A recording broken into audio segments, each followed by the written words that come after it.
یہ صدائے حریت جموں و کشمیر ہے۔ اپڈیٹس کے ساتھ حاضر ہیں۔ مقبوضہ کشمیر میں بھارتی لاک ڈاؤن 48ویں روز میں داخل ہو گیا۔ 5 اگست سے گھروں میں بند کشمیریوں کی زندگی بدترین ہو گئی۔ کشمیری خواتین بھی آزادی کی جدوجہد میں مردوں کے شانہ بشانہ ہیں۔ مسلسل لاک ڈاؤن کی وجہ سے سیب کی پکی فصلیں بھی خراب ہونے لگی ہیں۔ ادھر وادی میں تمام مساجد کی مانیٹرنگ کی جا رہی ہے۔ اب تک ہزاروں کشمیریوں کو گرفتار کیا جا چکا ہے۔ انسانی حقوق کی تنظیم ہیومن رائٹس واچ نے کہا ہے کہ آرٹیکل 370 کے خاتمے سے مقبوضہ کشمیر میں ظلم و ستم کے نئے راستے کھل گئے ہیں۔ انسانی حقوق کی عالمی تنظیم نے صدر ٹرمپ سے بھی مطالبہ کیا ہے کہ وہ ہیوسٹن میں ہونے والی ریلی میں مقبوضہ کشمیر میں ہونے والے بھارتی مظالم کو نہ بھولیں۔ مقبوضہ کشمیر میں لاک ڈاؤن، بھارتی بربریت اور آرٹیکل 370 سے متعلق پاکستانی وکلاء نے بھارتی سپریم کورٹ میں نریندر مودی کے خلاف توہین عدالت کی درخواست دائر کر دی ہے۔ کشمیریوں کی آواز دنیا تک پہنچانے کا مشن لیے وزیر اعظم پاکستان دورہ سعودی عرب مکمل کر کے امریکہ چلے گئے ہیں۔ سعودی قیادت نے مقبوضہ کشمیر کی صورتحال پر تشویش کا اظہار کرتے ہوئے مکمل حمایت کا اعادہ کیا ہے۔ صدر پاکستان ڈاکٹر عارف علوی نے کہا ہے کہ بھارتی حکومت جنگی جنون میں مبتلا ہے۔ اگر جنگ مسلط کی گئی تو پوری طاقت سے جواب دیا جائے گا۔ آزاد کشمیر اور پاکستان کے مختلف شہروں میں کشمیریوں سے اظہار یکجہتی ریلیاں نکالی گئیں۔ ہندو کمیونٹی بھی مظلوم کشمیریوں کی حمایت میں میدان میں آ گئی۔ آزاد کشمیر کے علاقے چڑھوئی اور میرپور کی خواتین نے یکجہتی ریلیاں نکالی۔ خواتین مقبوضہ کشمیر کی آزادی کے حق میں نعرے لگا رہی تھیں۔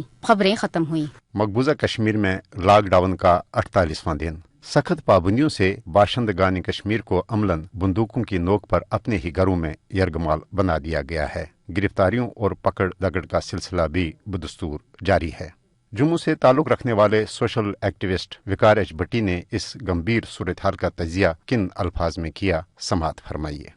میں یہ بتا دینا چاہتا ہوں کہ کشمیر کے حالات حد سے بدتر ہو رہے ہیں۔ انسانوں کی جو حقوق ہے کی خلاف ورزی ہو رہی ہے۔ آپ نے دیکھا ہوگا کہ میڈیا کے اوپر جھوٹ بولا جاتا ہے کہ اسکول کھل چکے ہیں، انٹرنیٹ کھل چکا ہے، موبائل سیوا کھل چکی ہے۔ کچھ بھی نہیں ہے ایسا، سب جھوٹ ہے۔ پہلے دن سے یہ جو پکچر آپ کو جموں کشمیر کی یہ لوگ بتا رہے ہیں، یہ پکچر جموں ڈسٹرکٹ کی ہے، جموں خطے کی نہیں ہے۔ جموں خطے میں بھی 10 ڈسٹرکٹ آتے ہیں۔ تو میں بھارت کے لوگوں کو یہ ضرور کہوں گا کہ سچ کے لیے باہر آئے۔ آج اس ٹائم ہمارا فروٹ ہے جو کشمیر میں 7,000 کروڑ کا فروٹ جو ہے ہمارا، اس کا نقصان ہو چکا ہے۔ دنیا میں کوئی قانون نہیں ہے کہ عوام کے لیے کوئی قانون بنایا جائے اور عوام کو نظر بند کر دیا جائے اور وہاں کے لیڈروں کو ہاؤس ریسٹ کر دیا جائے۔ ہیومن رائٹس کی وائلیشن شرع عام ہو رہی ہے، کوئی پوچھ نہیں رہا۔ کیا لوگوں کو مارنے سے، پیٹنے سے، جیلوں میں ڈالنے سے کیا امن ہو جائے گا؟